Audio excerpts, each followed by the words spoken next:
10th இல்ல +2 பாஸோ ஃபெயிலோ கவலையே வேண்டாம். படிக்கும் போதே மாதம் 6000 ரூபாய் சம்பாதிக்கலாம். 100% வேலை வாய்ப்பு. Amrita international institute of hotel management in Hopes bus stop pyramid Coimbatore. For more details தமிழக வெற்றி கழகத்தின் தலைவர் தளபதி அவரின் வழிகாட்டுதலின்படியும் மாநில பொதுச்செயலாளர் அண்ணன் ஆனந்த் அவர்களின் வழிநடத்தலின்படியும் இன்று தமிழக வெற்றி கழகத்தின் கொள்கை தலைவர் ஐயா காமராஜ் அவர்களின் 123வது பிறந்தநாள் தினம். இந்த நல்ல நாளிலே கர்ம வீரர் காமராஜ் ஐயா அவர்களுக்கு திருவுருவச் சிலைக்கு மாலை அணிவித்து மலர் தூவி மற்றும் அனைவருக்கும் இனிப்புகள் வழங்கி இந்த தமிழக வெற்றி கழகம் அவரது புகழ் மென்மேலும் பரவுவதற்காக அனைவரும் ஒன்று கூடியிருக்கின்றோம்.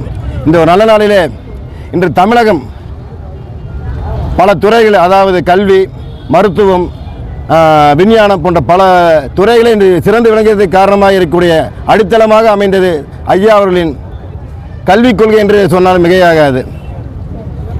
அனைவருக்கும் கல்வி, மதிய உணவு திட்டம்.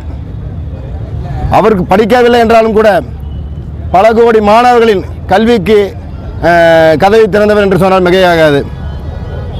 இந்த அனைத்து துறைகளுமே இன்று தமிழக முதன்மையாக இருக்கிறதுக்கு அடித்தளம் அமைத்தவர் ஐயா அவர்கள் தான். அவரை கொள்கை தலைவராக ஏற்றதற்கு தமிழக வெற்றி கழகம் மிகவும் பெருமை அடைகின்றது. அது மட்டுமல்லாமல் கிங் மேக்கர், அதாவது பெயரளவுக்கு இல்லாமல்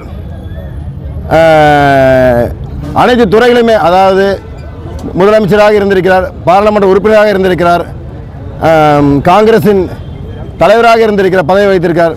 அனைத்து பதவிகளும் வகித்தாலும் கூட அவர் பதவியிலிருந்து முதலமைச்சர் பதவியிலிருந்து இறங்கும் பொழுது ஏழையாகவே இறங்கிய ஒரே தலைவர் தமிழகத்தில் ஐயா கருணாநிதி காமராஜ் அவர்கள் என்றால் சொன்னால் மிகையாகாது.